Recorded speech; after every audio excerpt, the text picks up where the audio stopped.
This is the complete story of Aztecs, the entire Wikipedia article, narrated start to finish. Get comfortable and let's get into it. Definitions. The Nahuatl words Aztecatl, Nahuatl pronunciation Aztecatl, singular, and Azteca, Nahuatl pronunciation Azteca, plural, mean people from Aztlan, a mythical place of origin for several ethnic groups in central Mexico. The term was not used as an endonym by the Aztecs themselves, but it is found in the different migration accounts of the Mexica, where it describes the different tribes who left Aztlan together. In one account of the journey from Aztlan, Huitzilopochtli, the tutelary deity of the Mexica tribe, tells his followers on the journey that, now, no longer is your name Azteca, you are now Mexitan, Mexica.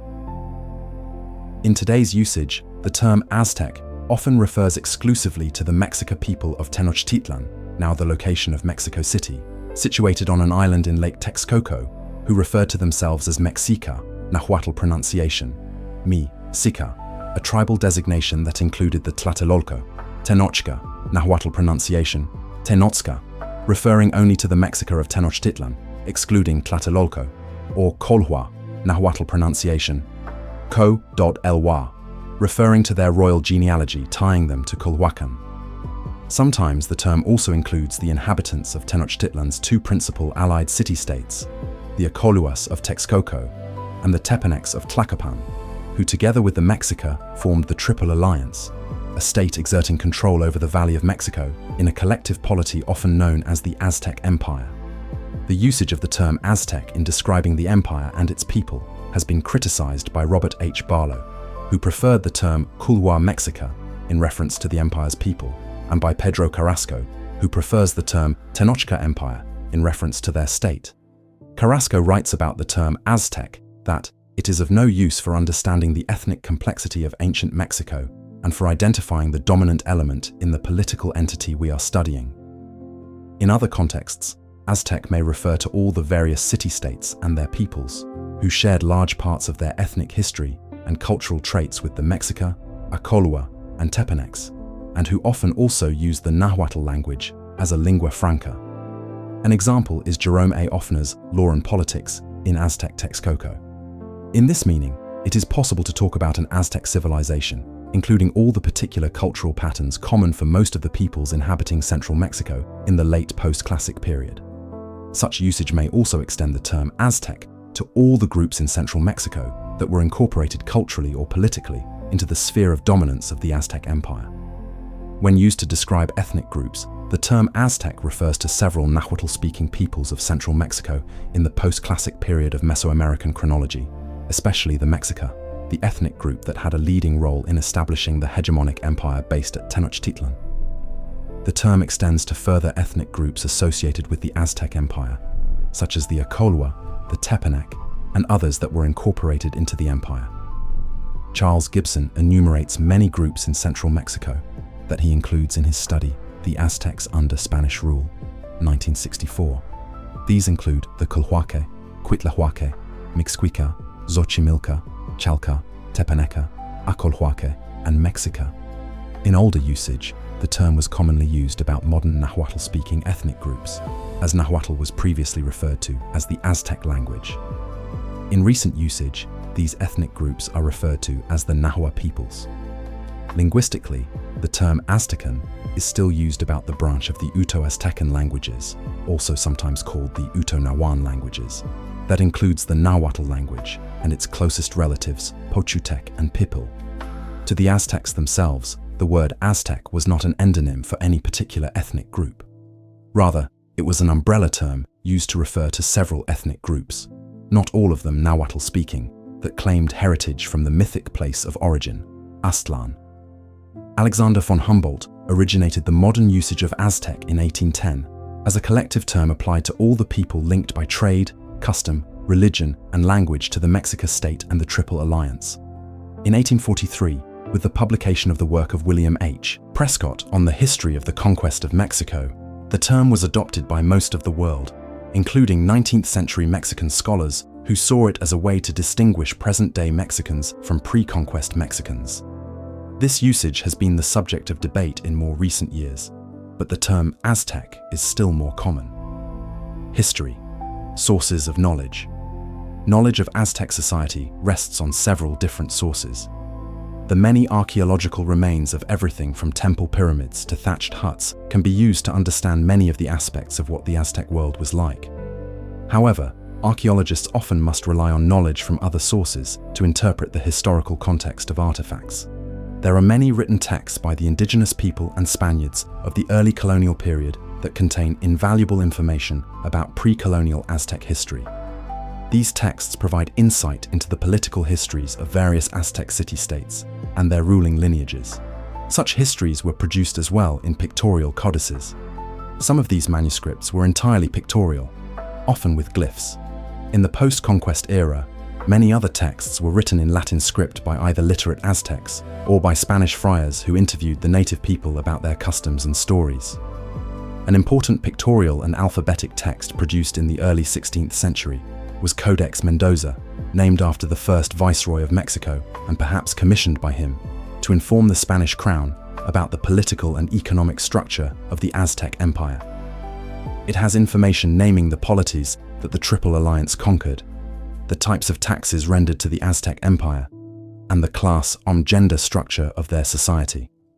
Many written annals exist, written by local Nahuatl historians recording the histories of their polity. These annals used pictorial histories and were subsequently transformed into alphabetic annals in Latin script.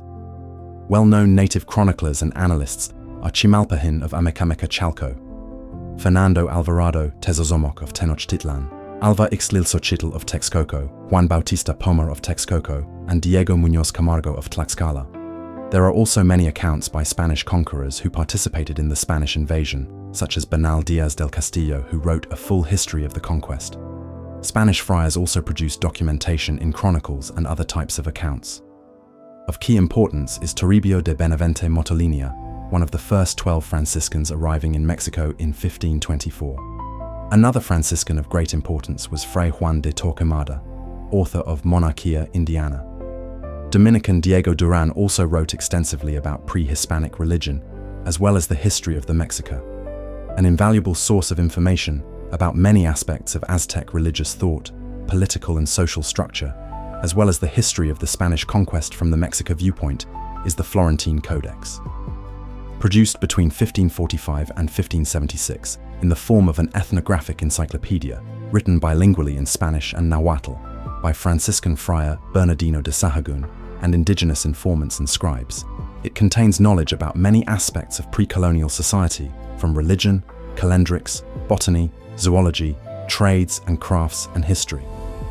Another source of knowledge is the cultures and customs of the contemporary Nahuatl speakers, who can often provide insights into what pre-Hispanic ways of life may have been like.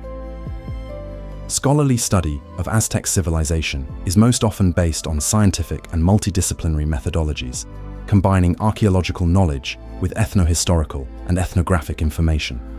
Central Mexico in the Classic and Post-Classic. It is a matter of debate whether the enormous city of Teotihuacan was inhabited by speakers of Nahuatl, or whether Nahuas had not yet arrived in central Mexico in the Classic period. It is generally agreed that the Nahua peoples were not indigenous to the highlands of central Mexico, but that they gradually migrated into the region from somewhere in northwestern Mexico. At the fall of Teotihuacan in the 6th century CE, some city-states rose to power in central Mexico, some of them, including Cholula and Xochicalco, probably inhabited by Nahuatl speakers. One study has suggested that Nahuas originally inhabited the Bajío area around Guanajuato, which reached a population peak in the 6th century, after which the population quickly diminished during a subsequent dry period. This depopulation of the Bajío coincided with an incursion of new populations into the Valley of Mexico, which suggests that this marks the influx of Nahuatl speakers into the region. These people populated central Mexico, dislocating speakers of Otomanguean languages as they spread their political influence south. As the former nomadic hunter-gatherer peoples mixed with the complex civilizations of Mesoamerica, adopting religious and cultural practices, the foundation for later Aztec culture was laid. After 900 CE, during the post-classic period, many sites almost certainly inhabited by Nahuatl speakers became powerful. Among them are the site of Tula Hidalgo, and also city-states such as Tenayuca and Culhuacan in the Valley of Mexico and Cuauhnahuac in Morelos. Mexica migration and foundation of Tenochtitlan.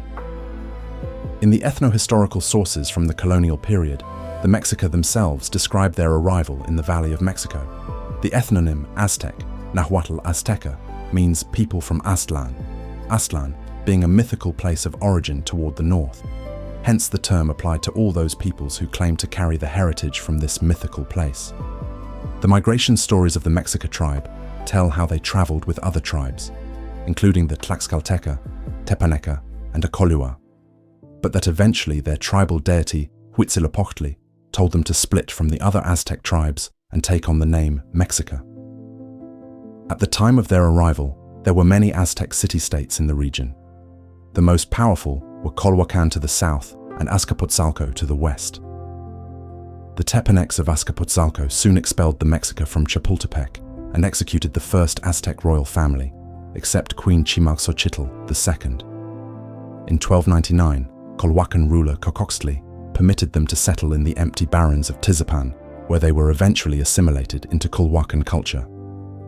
The noble lineage of Culhuacan traced its roots back to the legendary city-state of Tula, and by marrying into Colhua families, the Mexica now appropriated this heritage. After living in Culhuacan, the Mexica were again expelled and were forced to move.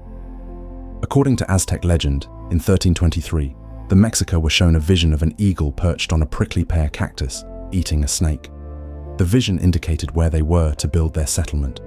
The Mexica founded Tenochtitlan on a small swampy island in Lake Texcoco, the inland lake of the Basin of Mexico. The year of foundation is usually given as 1325. In 1376, the Mexico royal dynasty was founded when Acolhua was elected as the first Cuauhtlahtoāni of Tenochtitlan, early Mexica rulers. In the first 50 years after the founding of the Mexica dynasty, the Mexica were a tributary of Azcapotzalco, which had become a major regional power under the ruler Tezozomoc. The Mexica supplied the Tepanec with warriors for their successful conquest campaigns in the region and received part of the tribute from the conquered city-states. In this way, the political standing and economy of Tenochtitlan gradually grew. In 1396, at Acolhua's death, his son Huitzilopochtli, lit Hummingbird Feather, became ruler. Married to Tezozomoc's daughter, the relationship with Azcapotzalco remained close. Chimalpopoca, lit She Smokes Like a Shield, son of Huitzilopochtli, became ruler of Tenochtitlan in 1417. In 1418, Azcapotzalco initiated a war against the Acolhua of Texcoco and killed their ruler Ixtlilxochitl.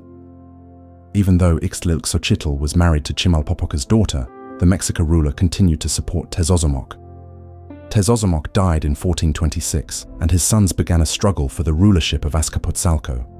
During this power struggle, Chimalpopoca died, probably killed by Tezozomoc's son Maxtla, who saw him as a competitor. Itzcoatl, brother of Huitzilopochtli and uncle of Chimalpopoca, was elected the next Mexico-Tenochtitlan. The Mexica were now in open war with Azcapotzalco, and Itzcoatl petitioned for an alliance with Nezahualcoyotl, son of the slain Texcocan ruler Ixtlilxochitl, against Maxtla. Itzcoatl also allied with Maxtla's brother Totoquihuaztli, ruler of the Tepanec city of Tlacopan. The triple alliance of Tenochtitlan, Texcoco, and Tlacopan besieged Azcapotzalco, and in 1428 they destroyed the city and sacrificed Maxtla.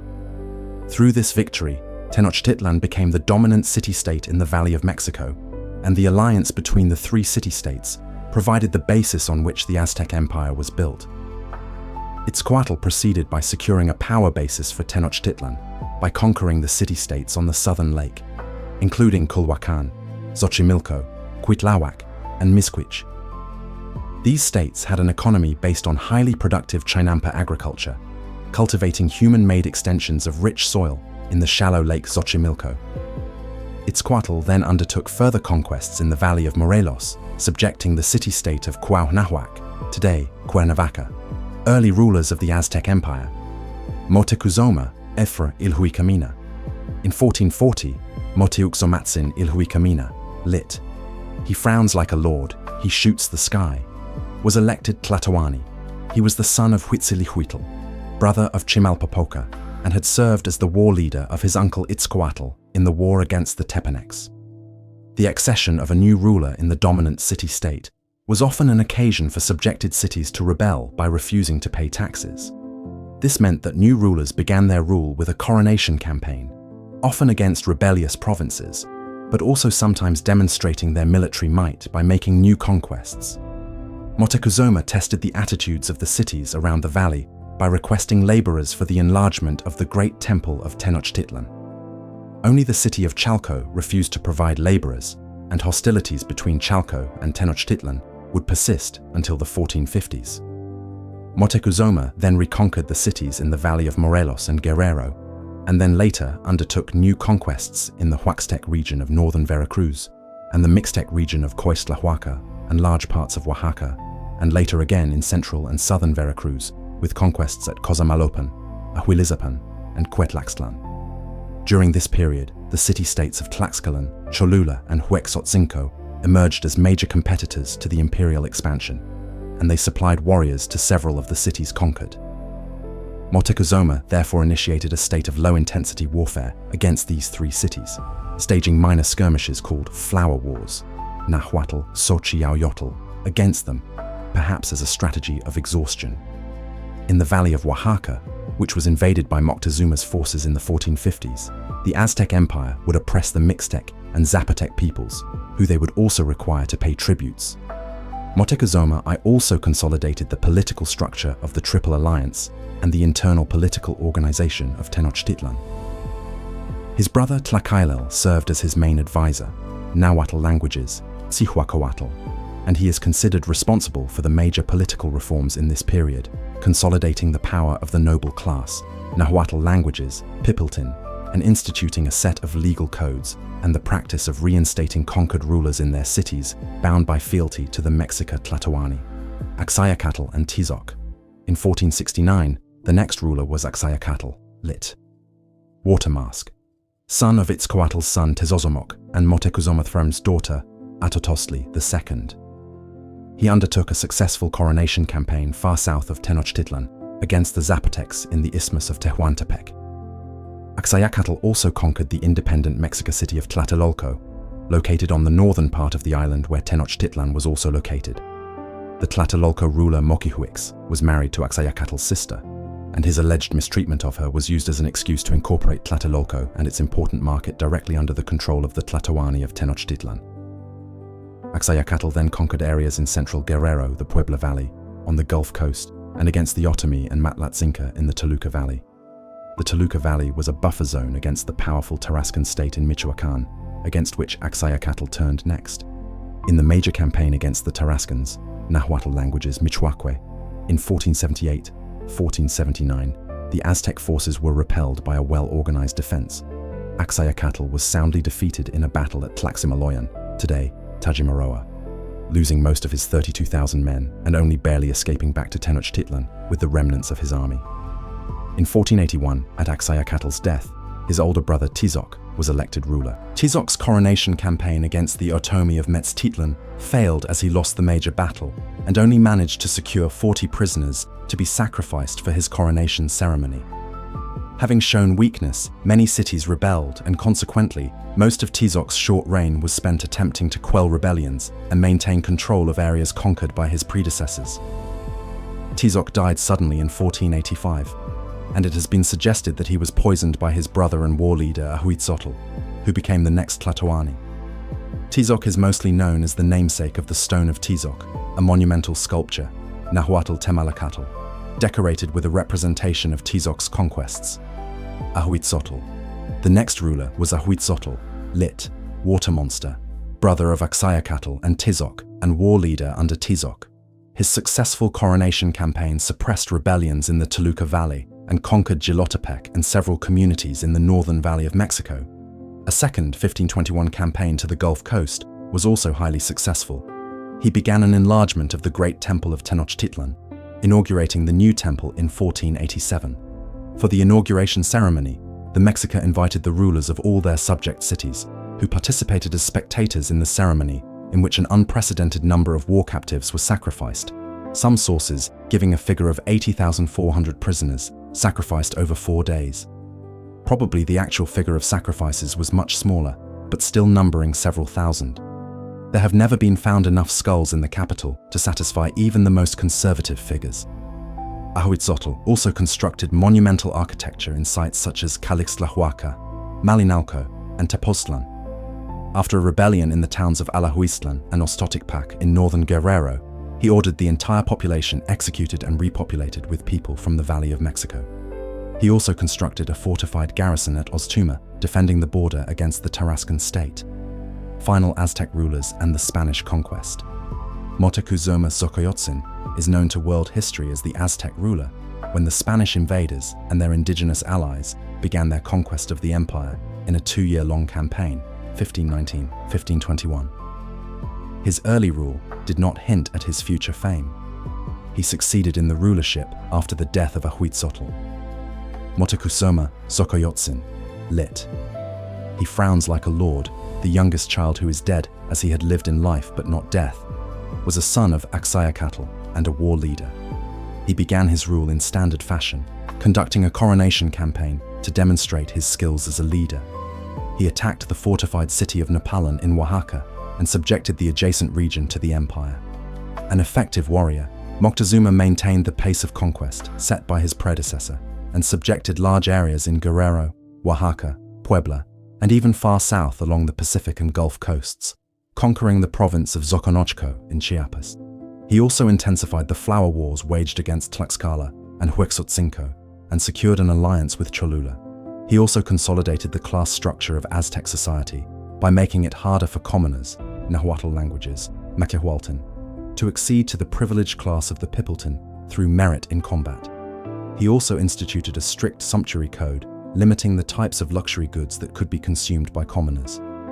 In 1517, Moctezuma received the first news of ships with strange warriors having landed on the Gulf Coast near Kempoalan, and he dispatched messengers to greet them and find out what was happening, and he ordered his subjects in the area to keep him informed of any new arrivals.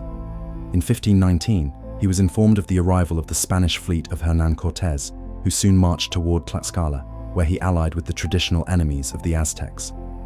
On 8 November 1519, Moctezuma II received Cortés and his troops and Tlaxcalan allies on the causeway south of Tenochtitlan, and he invited the Spaniards to stay as his guests in Tenochtitlan.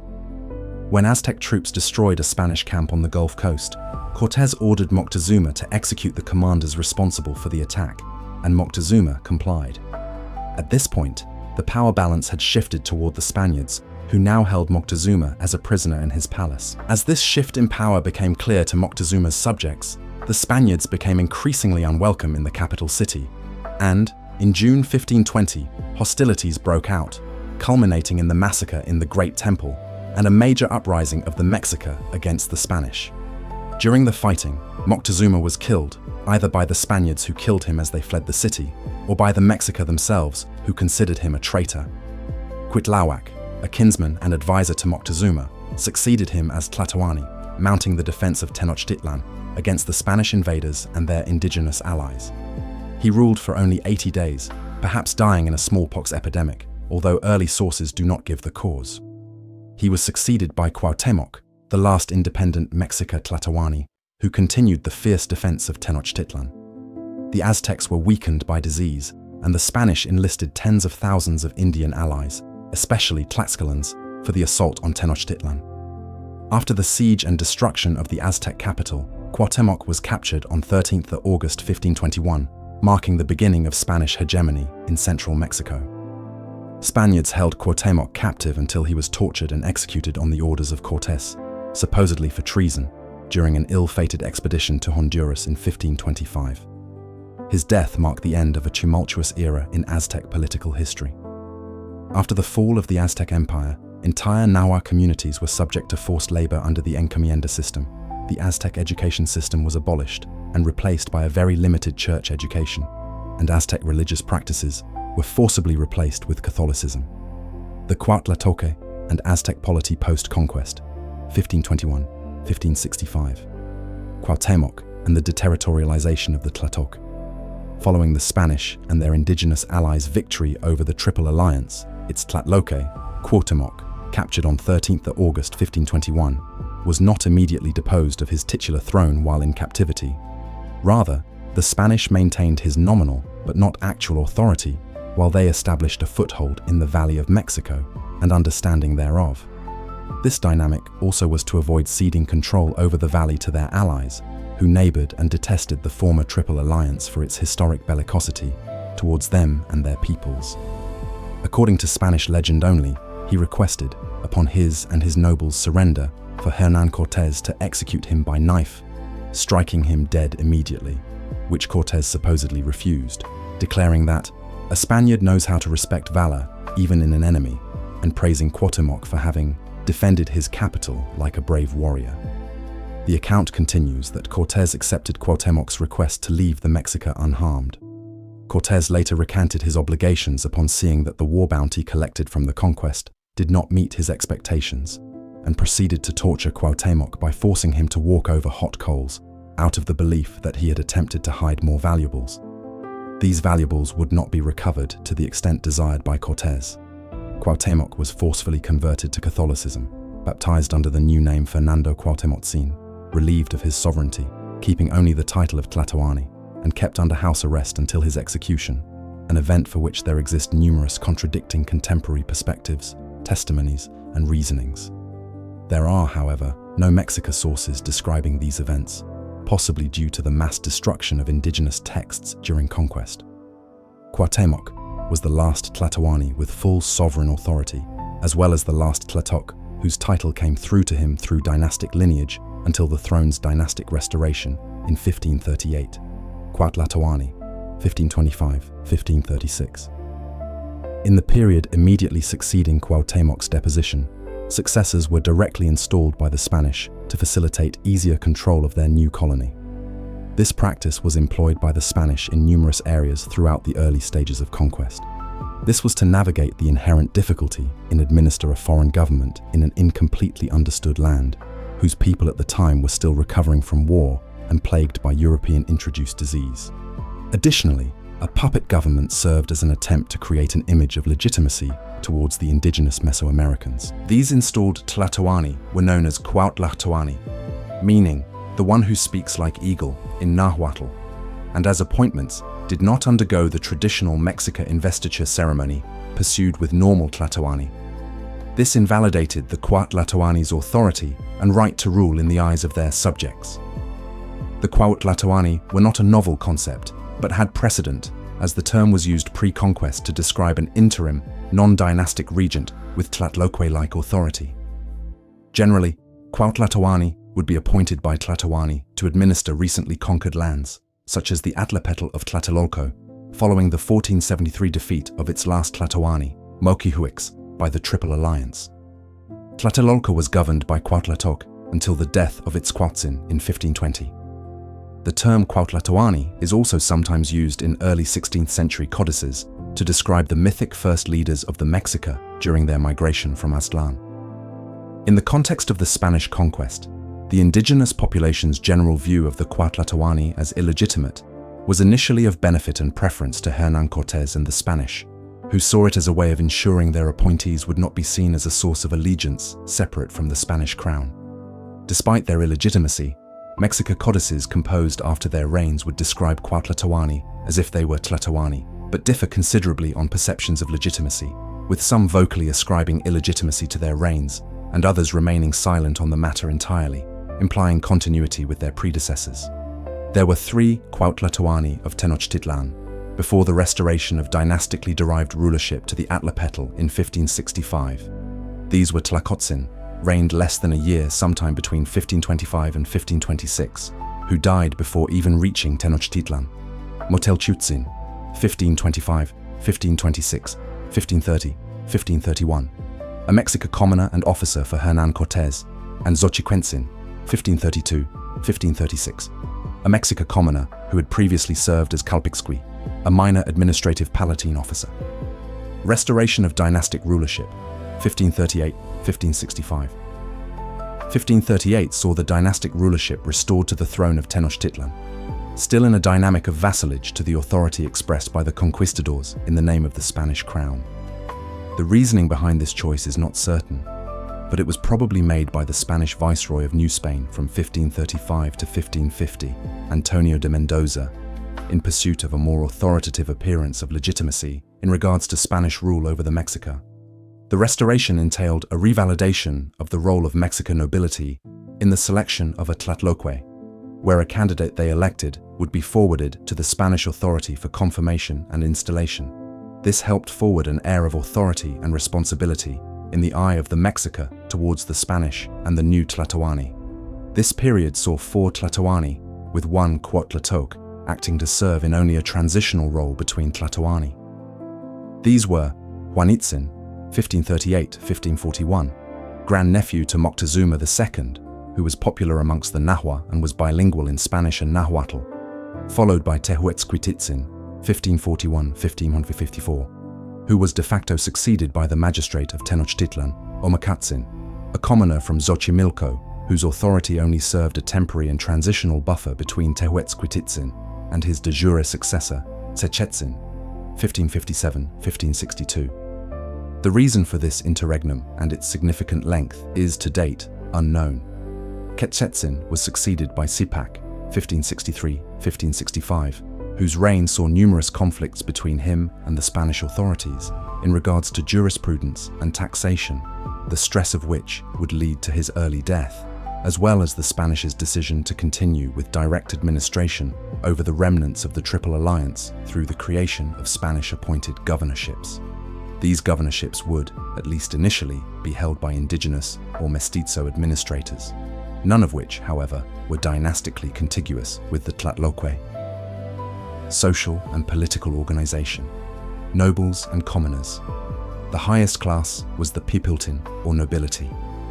The pili status was hereditary and ascribed certain privileges to its holders, such as the right to wear particularly fine garments and consume luxury goods, as well as to own land and direct corvée labor by commoners. The most powerful nobles were called lords, Nahuatl languages, tuctin, and they owned and controlled noble estates or houses, and could serve in the highest government positions or as military leaders. Nobles made up about 5% of the population.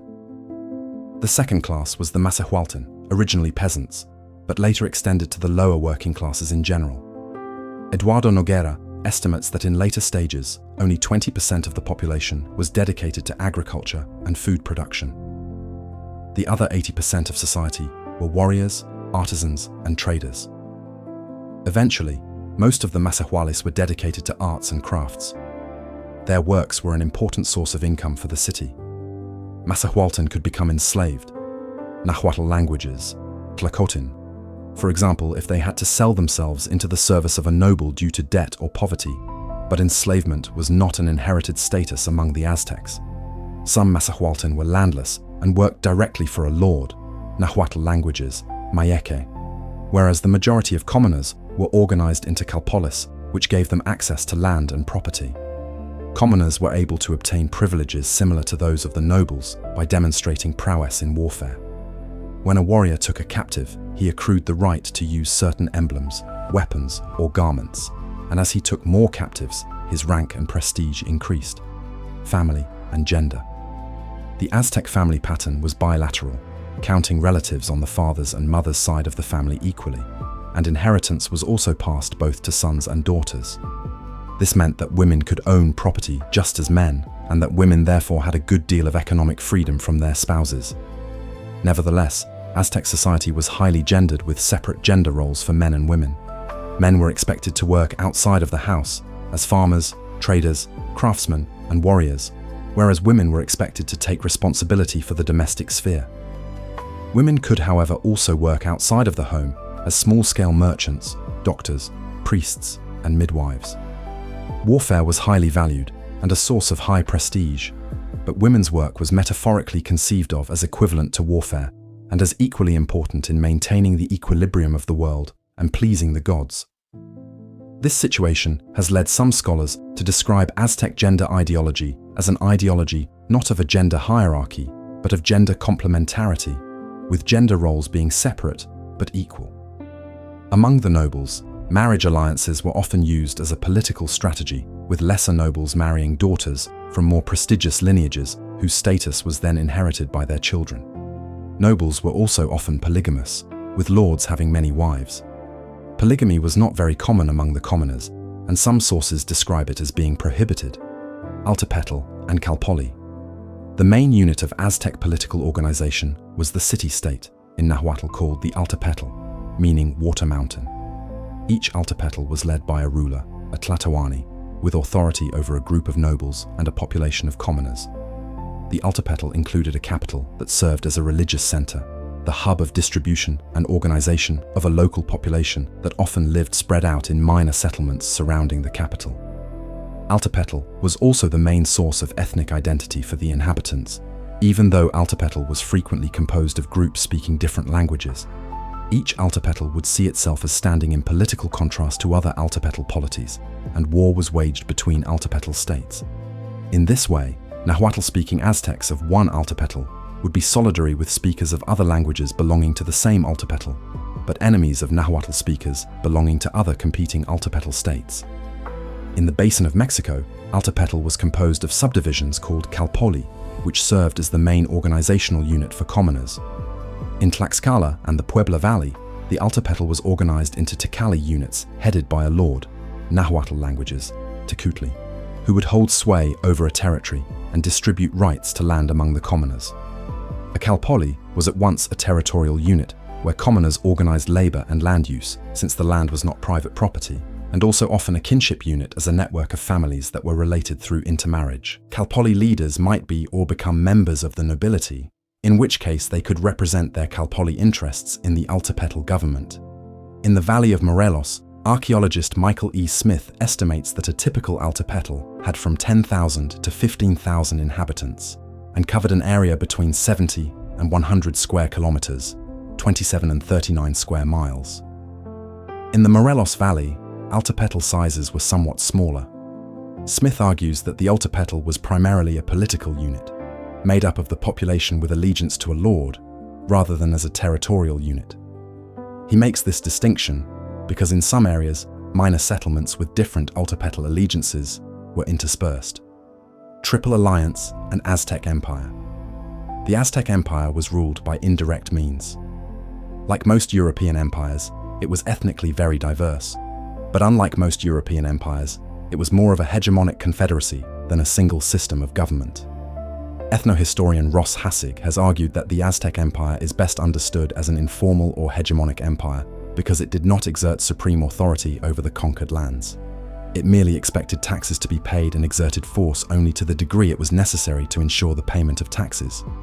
It was also a discontinuous empire because not all dominated territories were connected.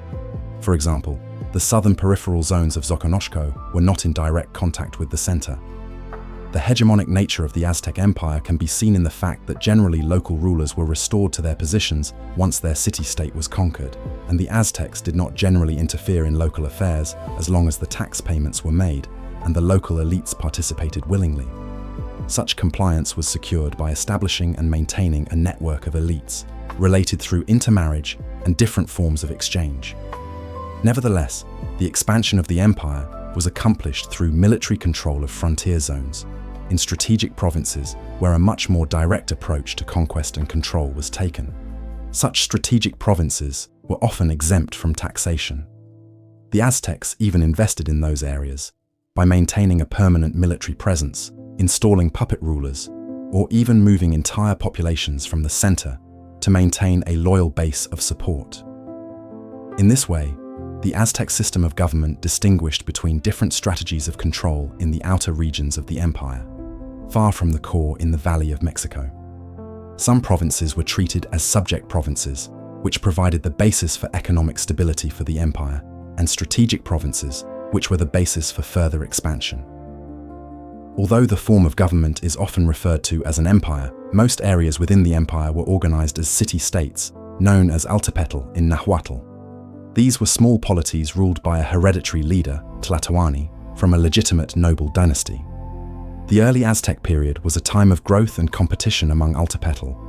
Even after the Confederation of the Triple Alliance was formed in 1427 and began its expansion through conquest, the Altepetl remained the dominant form of organization at the local level. The efficient role of the Altepetl as a regional political unit was largely responsible for the success of the empire's hegemonic form of control: economy, agriculture, and subsistence. Like all Mesoamerican peoples, Aztec society was organized around maize agriculture. The humid environment in the Valley of Mexico, with its many lakes and swamps, permitted intensive agriculture. The main crops in addition to maize were beans, squashes, chilies, and amaranth.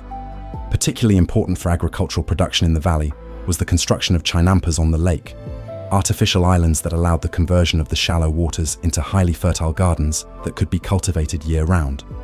Chinampas are human-made extensions of agricultural land, created from alternating layers of mud from the bottom of the lake, and plant matter and other vegetation. These raised beds were separated by narrow canals, which allowed farmers to move between them by canoe. Chinampas were extremely fertile pieces of land and yielded, on average, 7 crops annually. Based on current chinampa yields, it has been estimated that 1 hectare, 2.5 acres, of chinampa would feed 20 individuals, and 9,000 hectares, 22,000 acres, of chinampas could feed 180,000. The Aztecs further intensified agricultural production by constructing systems of artificial irrigation. While most of the farming occurred outside the densely populated areas, within the cities there was another method of small-scale farming. Each family had a garden plot where they grew maize, fruits, herbs, medicines, and other important plants. When the city of Tenochtitlan became a major urban center, water was supplied to the city through aqueducts from springs on the banks of the lake, and they organized a system that collected human waste for use as fertilizer. Through intensive agriculture, the Aztecs were able to sustain a large urbanized population. The lake was also a rich source of proteins in the form of aquatic animals such as fish, amphibians, shrimp, insects and insect eggs, and waterfowl. The presence of such varied sources of protein meant that there was little use for domestic animals for meat. Only turkeys and dogs were kept. And scholars have calculated that there was no shortage of protein among the inhabitants of the Valley of Mexico. Crafts and trades. The excess supply of food products allowed a significant portion of the Aztec population to dedicate themselves to trades other than food production. Apart from taking care of domestic food production, women weaved textiles from agave fibers and cotton. Men also engaged in craft specializations, such as the production of ceramics and obsidian and flint tools, and of luxury goods such as beadwork, featherwork, and the elaboration of tools and musical instruments. Sometimes entire calpollis specialized in a single craft, and in some archaeological sites large neighborhoods have been found where only a single craft specialty was practiced. The Aztecs did not produce much metalwork, but did have knowledge of basic smelting technology for gold, and they combined gold with precious stones such as jade and turquoise. Copper products were generally imported from the Tarascans of Michoacán. Trade and distribution. Products were distributed through a network of markets. Some markets specialized in a single commodity, e.g. the dog market of Acolhua, and other general markets with the presence of many different goods. Markets were highly organized with a system of supervisors taking care that only authorized merchants were permitted to sell their goods, and punishing those who cheated their customers or sold substandard or counterfeit goods. A typical town would have a weekly market every 5 days, while larger cities held markets every day. Cortés reported that the central market of Tlatelolco, Tenochtitlan's sister city, was visited by 60,000 people daily. Some sellers in the markets were petty vendors. Farmers might sell some of their produce, potters sold their vessels, and so on. Other vendors were professional merchants who traveled from market to market seeking profits. The Posteca were specialized long-distance merchants organized into exclusive guilds. They made long expeditions to all parts of Mesoamerica, bringing back exotic luxury goods, and they served as the judges and supervisors of the Tlatelolco market. Although the economy of Aztec Mexico was commercialized in its use of money, markets, and merchants, land and labor were not generally commodities for sale, though some types of land could be sold between nobles. In the commercial sector of the economy, several types of money were in regular use. Small purchases were made with cacao beans, which had to be imported from lowland areas. In Aztec marketplaces, a small rabbit was worth 30 beans, a turkey egg cost 3 beans, and a tamal cost a single bean. For larger purchases, standardized lengths of cotton cloth, called cuauhtli, were used. There were different grades of cuauhtli, ranging in value from 65 to 300 cacao beans. About 20 Cuauhtli could support a commoner for 1 year in Tenochtitlan. Taxation. Another form of distribution of goods was through the payment of taxes. When an Altepetl was conquered, the victor imposed a yearly tax, usually paid in the form of whichever local product was most valuable or treasured. Several pages from the Codex Mendoza list subject towns along with the goods they supplied, which included not only luxuries such as feathers, adorned suits, and greenstone beads, but more practical goods such as cloth, firewood, and food. Taxes were usually paid twice or 4 times a year at differing times. Archaeological excavations in the Aztec-ruled provinces show that incorporation into the empire had both costs and benefits for provincial peoples.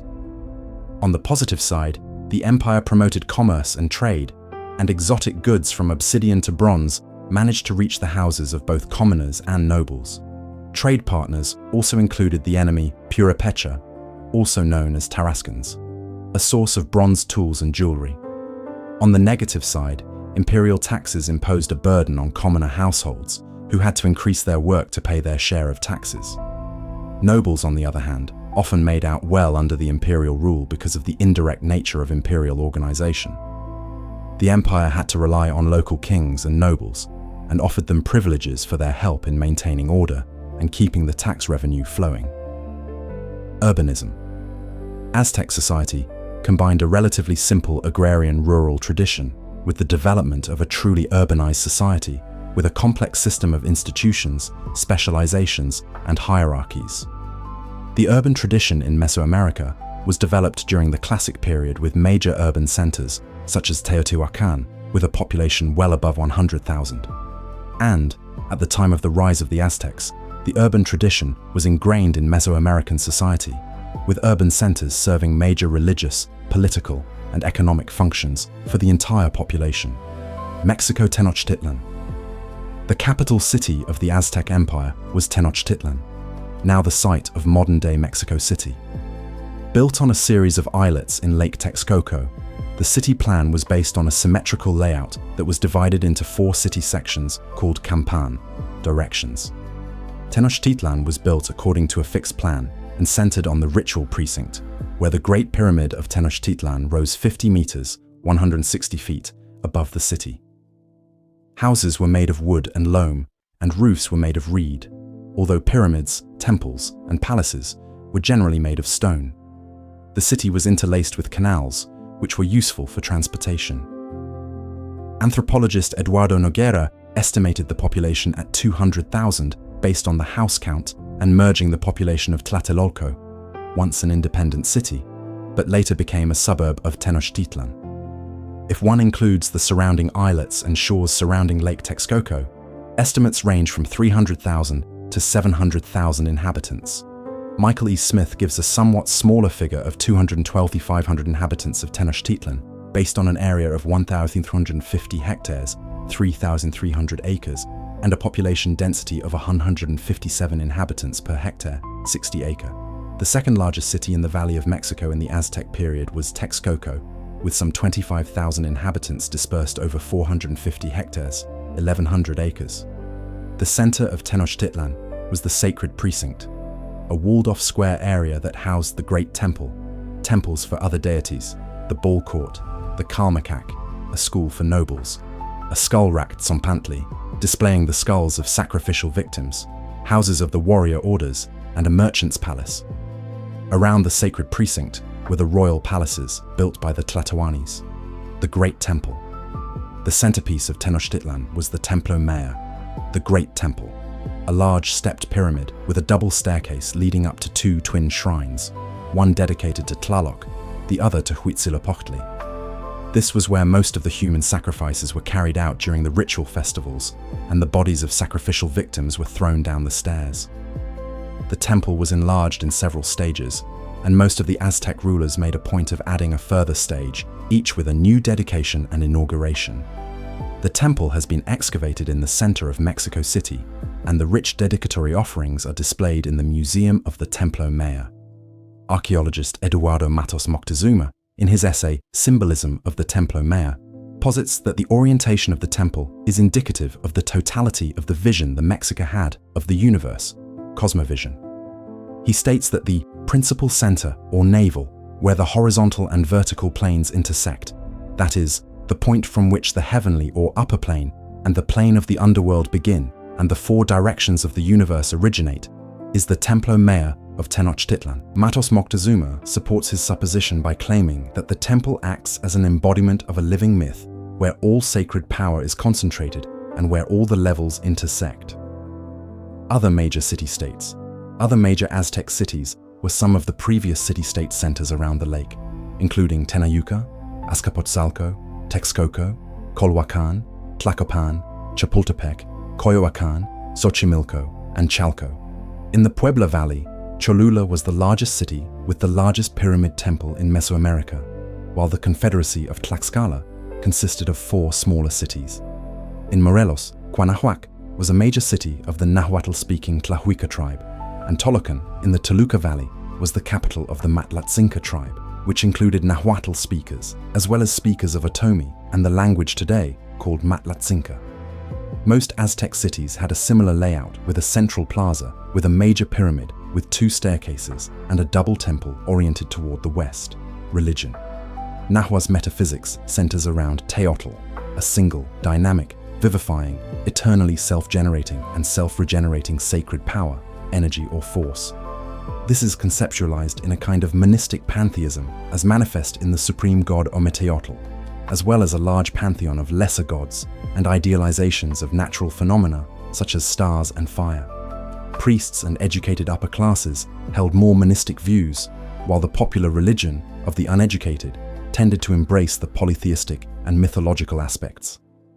In common with many other indigenous Mesoamerican civilizations, the Aztecs put great ritual emphasis on calendrics and scheduled festivals, government ceremonies, and even wore around key transition dates in the Aztec calendar. Public ritual practices could involve food, storytelling, and dance, as well as ceremonial warfare, the Mesoamerican ball game, and human sacrifice as a manner of payment for, or even effecting, the continuation of the days and the cycle of life. Deities. The 4 main deities worshipped by the Aztecs were Tlaloc, Huitzilopochtli, Quetzalcoatl, and Tezcatlipoca. Tlaloc is a rain and storm deity, Huitzilopochtli, a solar and martial deity and the tutelary deity of the Mexica tribe, Quetzalcoatl, a wind, sky, and star deity and cultural hero, and Tezcatlipoca, a deity of the night, magic, prophecy, and fate. The Great Temple in Tenochtitlan had 2 shrines on its top, one dedicated to Tlaloc, the other to Huitzilopochtli. The 2 shrines represented 2 sacred mountains. The left one was Tonacatepetl, the hill of sustenance, whose patron god was Tlaloc, and the right one was Coatepec, whose patron god was Huitzilopochtli. Quetzalcoatl and Tezcatlipoca each had separate temples within the religious precinct close to the Great Temple, and the high priests of the Great Temple were named Quetzalcoatl Tlamacasque. Other major deities were Tlaltecutli or Cuauhtlicue, a female earth deity. The deity couple, Tonacatecutli and Tonacachihuatl, associated with life and sustenance. Mictlantecutli and Mictlantecuhtli, a male and female couple of deities that represented the underworld and death. Chalchiuhtlicue, a female deity of lakes and springs. Zipatotec, a deity of fertility and the natural cycle. Huehueteotl or Xiuhtecutli, a fire god. Tlazolteotl, a female deity tied to childbirth and sexuality. And Xochipilli and Xochiquetzal, gods of song, dance, and games. In some regions, particularly Tlaxcala, Mixcoatl or Camaxtli was the main tribal deity. A few sources mention a binary deity, Ometeotl, who may have been a god of the duality between life and death, male and female, and who may have incorporated Tonacatecutli and Tonacachihuatl. Some historians argue against the notion that Ometeotl was a dual god, claiming that scholars are applying their preconceived ideas onto translated texts. Apart from the major deities, there were dozens of minor deities, each associated with an element or concept. And as the Aztec Empire grew, so did their pantheon, because they adopted and incorporated the local deities of conquered people into their own. Additionally, the major gods had many alternative manifestations or aspects, creating small families of gods with related aspects. Mythology and worldview.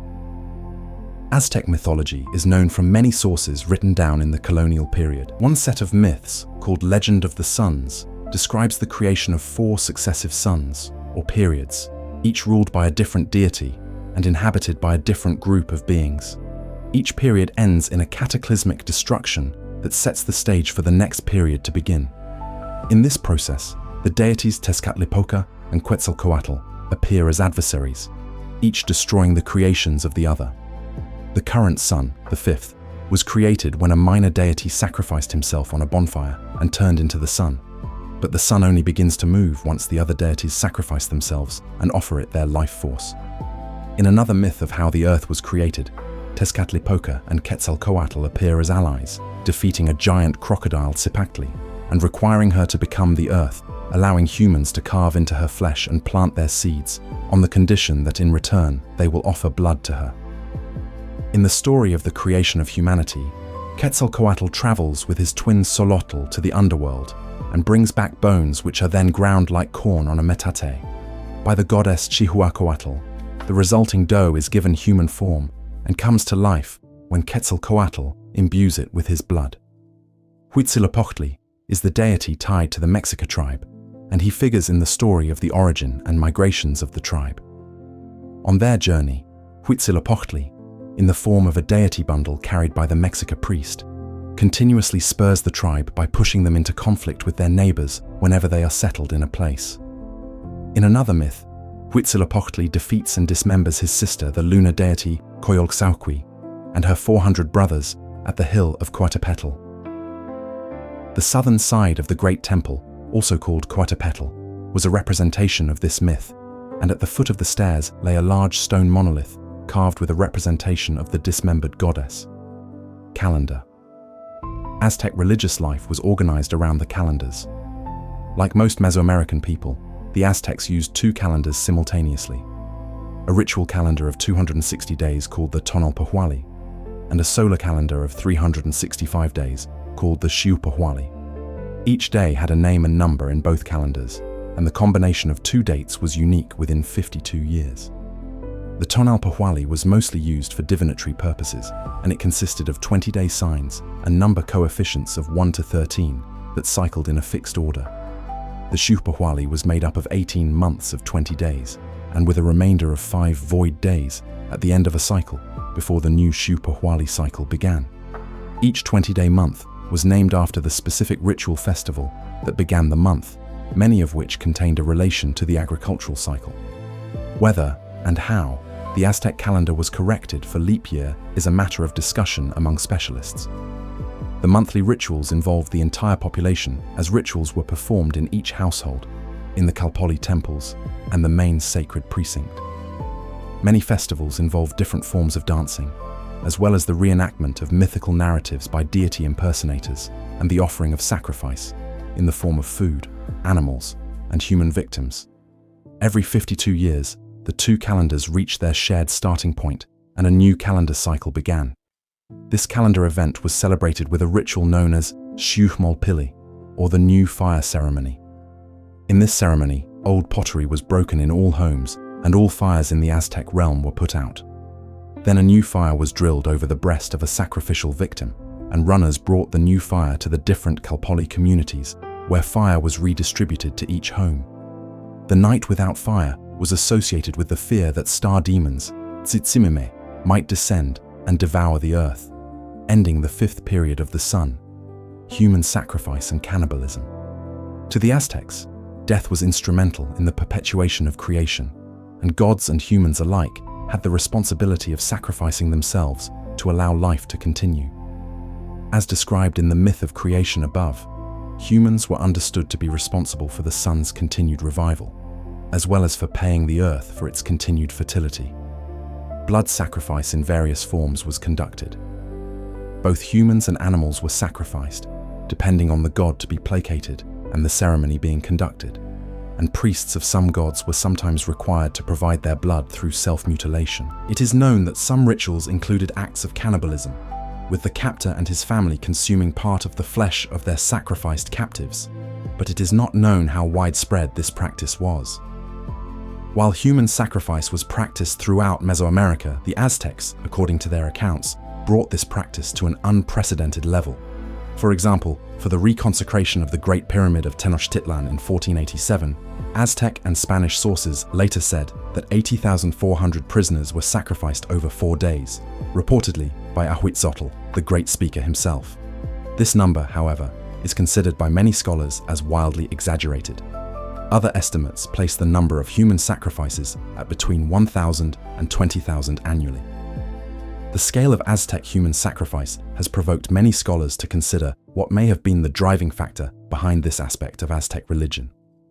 In the 1970s, Michael Harner and Marvin Harris argued that the motivation behind human sacrifice among the Aztecs was the cannibalization of the sacrificial victims, depicted, for example, in Codex Magliabechiano. Harner claimed that very high population pressure and an emphasis on maize agriculture without domesticated herbivores led to a deficiency of essential amino acids among the Aztecs. While there is universal agreement that the Aztecs practiced sacrifice, there is a lack of scholarly consensus as to whether cannibalism was widespread. Harris, the author of Cannibals and Kings, 1977, has propagated the claim, originally proposed by Harner, that the flesh of the victims was a part of an aristocratic diet as a reward, since the Aztec diet was lacking in proteins. These claims have been refuted by Bernard Ortiz Montellano, who, in his studies of Aztec health, diet and medicine, demonstrates that while the Aztec diet was low in animal proteins, it was rich in vegetable proteins. Ortiz also points to the preponderance of human sacrifice during periods of food abundance following harvests compared to periods of food scarcity, the insignificant quantity of human protein available from sacrifices, and the fact that aristocrats already had easy access to animal protein. Today, many scholars point to ideological explanations of the practice, noting how the public spectacle of sacrificing warriors from conquered states was a major display of political power, supporting the claim of the ruling classes to divine authority. It also served as an important deterrent against rebellion by subjugated polities against the Aztec state, and such deterrents were crucial for the loosely organized empire to cohere. Art and cultural production. The Aztecs greatly appreciated the Toltecayotl, arts and fine craftsmanship of the Toltecs, who predated the Aztecs in central Mexico. The Aztecs considered Toltec productions to represent the finest state of culture. The fine arts included writing and painting, singing and composing poetry, carving sculptures and producing mosaics, making fine ceramics, producing complex featherwork, and working metals, including copper and gold. Artisans of the fine arts were referred to collectively as Tolteca, Toltec. Writing and iconography. The Aztecs did not have a fully developed writing system like the Maya. However, like the Maya and Zapotec, they did use a writing system that combined logographic signs with phonetic syllable signs. Logograms would, for example, be the use of an image of a mountain to signify the word Tepetl, mountain, whereas a phonetic syllable sign would be the use of an image of a toothed tlantli to signify the syllable tle in words unrelated to teeth. The combination of these principles allowed the Aztecs to represent the sounds of names of persons and places.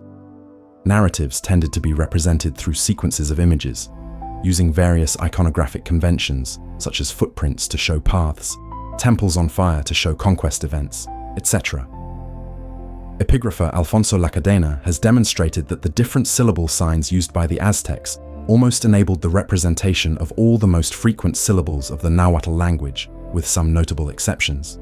But some scholars have argued that such a high degree of phonetics was only achieved after the conquest, when the Aztecs had been introduced to the principles of phonetic writing by the Spanish. Other scholars, notably Gordon Whitaker, have argued that the syllabic and phonetic aspects of Aztec writing were considerably less systematic and more creative than Lacadena's proposal suggests, arguing that Aztec writing never coalesced into a strictly syllabic system such as the Maya writing, but rather used a wide range of different types of phonetic signs. The image to the right demonstrates the use of phonetic signs for writing place names in the colonial Aztec Codex Mendoza. The uppermost place is Mapachtepec, meaning literally Hill of the Raccoon, but the glyph includes the phonetic prefixes ema, hand, and pash, moss, over a mountain Tepetl, spelling the word Mapach, raccoon, phonetically instead of logographically. The other two place names, Mazatlan, place of many deer, and Huitztlan, place of many thorns, use the phonetic element tlan represented by a tooth, tlantli, combined with a deer head to spell maza, mazatl saish deer, and a thorn, Huitztli, to spell Huitz, music, song and poetry.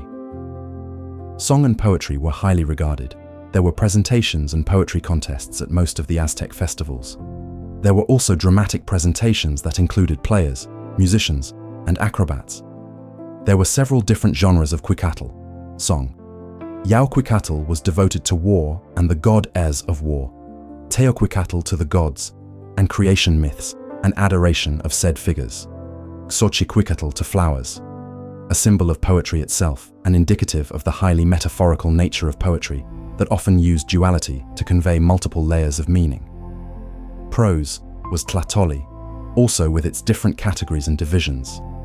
A key aspect of Aztec poetics was the use of parallelism, using a structure of embedded couplets to express different perspectives on the same element. Some such couplets were diphrasis, conventional metaphors whereby an abstract concept was expressed metaphorically by using two more concrete concepts. For example, the Nahuatl expression for poetry was in Xochitl in Cuauhtl, a dual term meaning the flower, the song. A remarkable amount of this poetry survives, having been collected during the era of the conquest. In some cases, poetry is attributed to individual authors, such as Nahuatl-speaking of Texcoco and Cuauhtlatoāni, Lord of Tepechpan. But whether these attributions reflect actual authorship is a matter of opinion.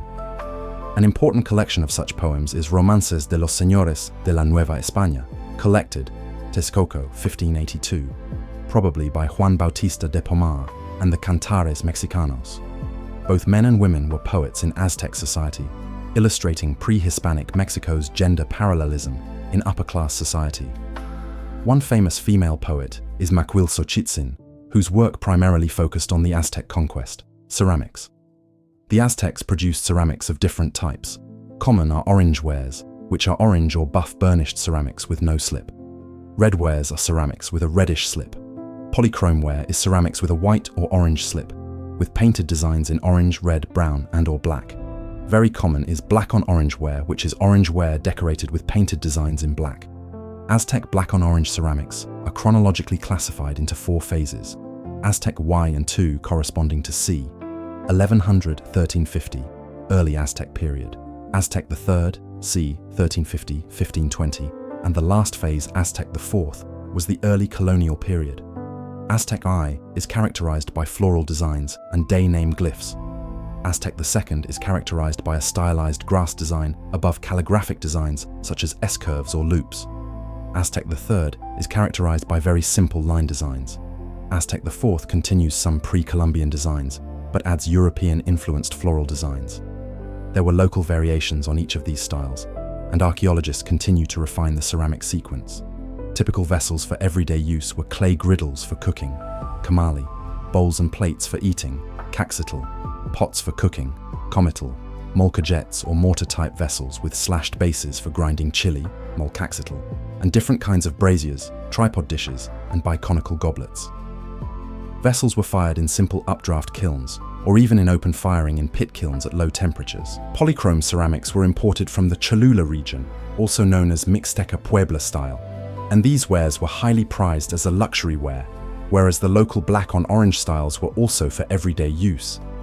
Painted art.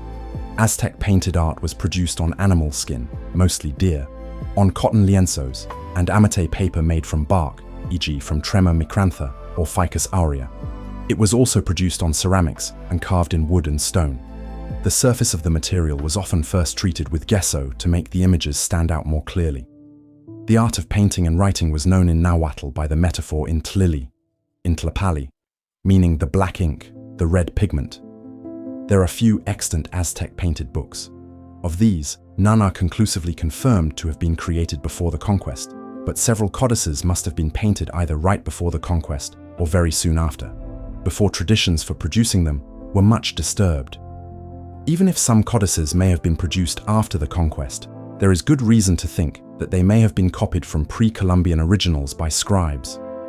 The Codex Borbonicus is considered by some to be the only extant Aztec codex produced before the conquest. It is a calendric codex describing the day and month counts, indicating the patron deities of the different periods. Others consider it to have stylistic traits suggesting a post-conquest production. Some codices were produced post-conquest, sometimes commissioned by the colonial government. For example, Codex Mendoza were painted by Aztec Tlacuilos, codex creators, but under the control of Spanish authorities, who also sometimes commissioned codices describing pre-colonial religious practices, for example, Codex Rios. After the conquest, codices with calendric or religious information were sought out and systematically destroyed by the church, whereas other types of painted books, particularly historical narratives and tax lists, continued to be produced. Although depicting Aztec deities and describing religious practices also shared by the Aztecs of the Valley of Mexico, the codices produced in southern Puebla near Cholula are sometimes not considered to be Aztec codices because they were produced outside of the Aztec heartland. Carl Anton Nowotny nevertheless considered that the Codex Borgia, painted in the area around Cholula and using a mixtex style, was the most significant work of art among the extant manuscripts. The first Aztec murals were from Teotihuacan. Most of our current Aztec murals were found in Templo Maya. The Aztec capital was decorated with elaborate murals. In Aztec murals, humans are represented like they are represented in the codices. One mural discovered in Tlatelolco depicts an old man and an old woman. This may represent the gods Zipactonal and Oxomico. Sculpture. Sculptures were carved in stone and wood, but few wood carvings have survived. Aztec stone sculptures exist in many sizes from small figurines and masks to large monuments, and are characterized by a high quality of craftsmanship. Many sculptures were carved in highly realistic styles, for example, realistic sculpture of animals. In Aztec artwork, some monumental stone sculptures have been preserved. Such sculptures usually functioned as adornments for religious architecture. Particularly famous monumental rock sculpture includes the so-called Aztec sunstone, or calendar stone, discovered in 1790. Also discovered in 1790, excavations of the Zocalo was the 2.7-meter tall, 8.9 feet, Cuauhtlatoque statue made of andesite, representing a serpentine, chthonic goddess with a skirt made of rattlesnakes. The Cuauhtlahtoque stone, representing the dismembered goddess Cuauhtlatoque, found in 1978, was at the foot of the staircase leading up to the Great Temple in Tenochtitlan. Two important types of sculpture are unique to the Aztecs and related to the context of ritual sacrifice. The Cuauhtlahtoāni, or eagle vessel. Large stone bowls often shaped like eagles or jaguars, used as a receptacle for extracted human hearts. The Tepanec, a monumental carved stone disc to which war captives were tied and sacrificed in a form of gladiatorial combat. The most well-known examples of this type of sculpture are the Stone of Tezoc and the Stone of Moctezuma I, both carved with images of warfare and conquest by specific Aztec rulers. Many smaller stone sculptures depicting deities also exist. The style used in religious sculpture was rigid stances, likely meant to create a powerful experience for the onlooker. Although Aztec stone sculptures are now displayed in museums as unadorned rock, they were originally painted in vivid polychrome color, sometimes covered first with a base coat of plaster. Early Spanish conquistador accounts also describe stone sculptures as having been decorated with precious stones and metal, inserted into the plaster. Featherwork. An especially prized art form among the Aztecs was featherwork, the creation of intricate and colorful mosaics of feathers, and their use in garments as well as decoration on weaponry, war banners, and warrior suits. The class of highly skilled and honored craftsmen who created feather objects was called the Amanteca, named after the Amantla neighborhood in Tenochtitlan, where they lived and worked. They did not pay taxes, nor were required to perform public service. The Florentine Codex gives information about how featherworks were created. The Amanteca had two ways of creating their works. One was to secure the feathers in place using agave cords for three-dimensional objects, such as fly whisks, fans, bracelets, headgear, and other objects. The second and more difficult was a mosaic-type technique, which the Spanish also called feather painting. These were done principally on feather shields and cloaks for idols. Feather mosaics were arrangements of minute fragments of feathers from a wide variety of birds, generally worked on a paper base made from cotton and paste, then itself backed with amate paper. But bases of other types of paper and directly on amate were done as well. These works were done in layers with common feathers, dyed feathers, and precious feathers. First, a model was made with lower quality feathers, and the precious feathers were found only on the top layer. The adhesive for the feathers in the Mesoamerican period was made from orchid bulbs. Feathers from local and faraway sources were used, especially in the Aztec Empire. The feathers were obtained from wild birds, as well as from domesticated turkeys and ducks, with the finest Quetzal feathers coming from Chiapas, Guatemala, and Honduras. These feathers were obtained through trade and taxes. Due to the difficulty of conserving feathers, fewer than 10 pieces of original Aztec featherwork exist today. Colonial period, 1521–1821. Mexico City was built on the ruins of Tenochtitlan, gradually replacing and covering the lake, the island, and the architecture of Aztec Tenochtitlan. After the fall of Tenochtitlan, Aztec warriors were enlisted as auxiliary troops alongside the Spanish Tlaxcalteca allies, and Aztec forces participated in all of the subsequent campaigns of conquest in northern and southern Mesoamerica. This meant that aspects of Aztec culture and the Nahuatl language continued to expand during the early colonial period, as Aztec auxiliary forces made permanent settlements in many of the areas that were put under the Spanish crown. The Aztec ruling dynasty continued to govern San Juan Tenochtitlan, a division of the Spanish capital of Mexico City, but the subsequent indigenous rulers were mostly puppets installed by the Spanish. One was Andrés de Tapia Motelchiu, who was appointed by the Spanish. Other former Aztec city-states likewise were established as colonial indigenous towns, governed by a local indigenous gobernador. This office was often initially held by the hereditary indigenous ruling line, with the gobernador being the Tlatoani, but the two positions in many Nahua towns became separated over time. Indigenous governors were in charge of the colonial political organization of the Indians. In particular, they enabled the continued functioning of the tax and enslavement of indigenous commoners to benefit the Spanish encomenderos. Encomenderos owned encomiendas, large tracts of agricultural land on which the encomenderos and their slaves lived. The Spanish coerced the tribes into granting them private ownership of indigenous people and land for enslavement and encomiendas.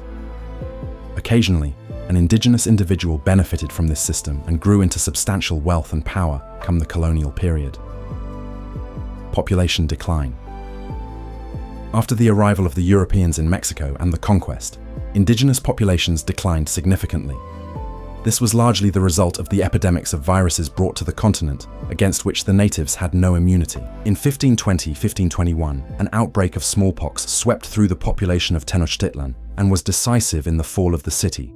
Further significant epidemics struck in 1545 and 1576. There has been no consensus about the population size of Mexico at the time of European arrival. Early estimates gave very small population figures for the Valley of Mexico. In 1942, Kubler estimated a figure of 200,000. In 1963, Bora and Cook used pre-conquest tax lists to calculate the number of residents in central Mexico, estimating over 18 to 30 million. Their very high figure has been highly criticized for relying on unwarranted assumptions. Archaeologist William Sanders based an estimate on archaeological evidence of dwellings, arriving at an estimate of 1 to 1.2 million inhabitants in the Valley of Mexico. Whitmore used a computer simulation model based on colonial censuses to arrive at an estimate of 1.5 million for the basin in 1519 and an estimate of 16 million for all of Mexico. Depending on the estimations of the population in 1519, the scale of the decline in the 16th century ranged from around 50% to around 90%, with Sanders's and Whitmore's estimates being around 90%. Social and political continuity and change. Although the Aztec Empire fell, some of its highest elites continued to hold elite status in the colonial era. The principal heirs of Moctezuma II and their descendants retained high status. His son Pedro Moctezuma produced a son who married into the Spanish aristocracy, and a further generation saw the creation of the title Duke of Moctezuma de Tultengo. From 1696 to 1701, the Viceroy of Mexico held the title of Count of Moctezuma. In 1766, the holder of the title became a grandee of Spain. In 1865, during the Second Mexican Empire, the title, which was held by Antonio María Moctezuma Marcilla de Teruel y Navarro, 14th Count of Moctezuma de Tultengo, was elevated to that of a duke, thus becoming Duke of Moctezuma, with de Tultengo again added in 1992 by Juan Carlos I. Two of Moctezuma's daughters, Doña Isabel Moctezuma and her younger sister, Doña Leonor Moctezuma, were granted extensive encomiendas in perpetuity by Hernán Cortés. The Nahua peoples, just like other Mesoamerican peoples in colonial New Spain, were able to maintain many aspects of their social and political structure under colonial rule. The basic division the Spanish made was between the indigenous populations, organized under the República de Indios, which was separate from the Hispanic sphere, the República de Españoles. The República de Españoles included not just Europeans, but also Africans and mixed-race castas. The Spanish recognized the indigenous elites as nobles in the Spanish colonial system, maintaining the status distinction of the pre-conquest era, and used these noblemen as intermediaries between the Spanish colonial government and their communities. This was contingent on their conversion to Christianity and loyalty to the Spanish crown. Colonial Nahua polities had considerable autonomy to regulate their local affairs. The Spanish rulers did not entirely understand the indigenous political organization, but they recognized the importance of the existing system and their elite rulers. They reshaped the political system utilizing Altepetl or city-states as the basic unit of governance. In the colonial era, Altepetl was renamed cabeceras, or head towns, although they often retained the term Altepetl in local-level Nahuatl language documentation, with outlying settlements governed by the cabeceras named sujetos, subject communities. In cabeceras, the Spanish created Iberian-style town councils, or cabildos, which usually continued to function as the elite ruling group had in the pre-conquest era. Population decline due to epidemic disease resulted in many population shifts in settlement patterns and the formation of new population centers. These were often forced resettlements under the Spanish policy of congregación. Indigenous populations living in sparsely populated areas were resettled to form new communities, making it easier for them to be brought within range of evangelization efforts and easier for the colonial state to exploit their labor. That's the complete article. If you made it this far, you'll love the rest of the channel. Subscribe for a new Wikipedia deep dive every single day. The next video is on screen now, and if there's a topic you want narrated, drop it in the comments. Thanks for watching.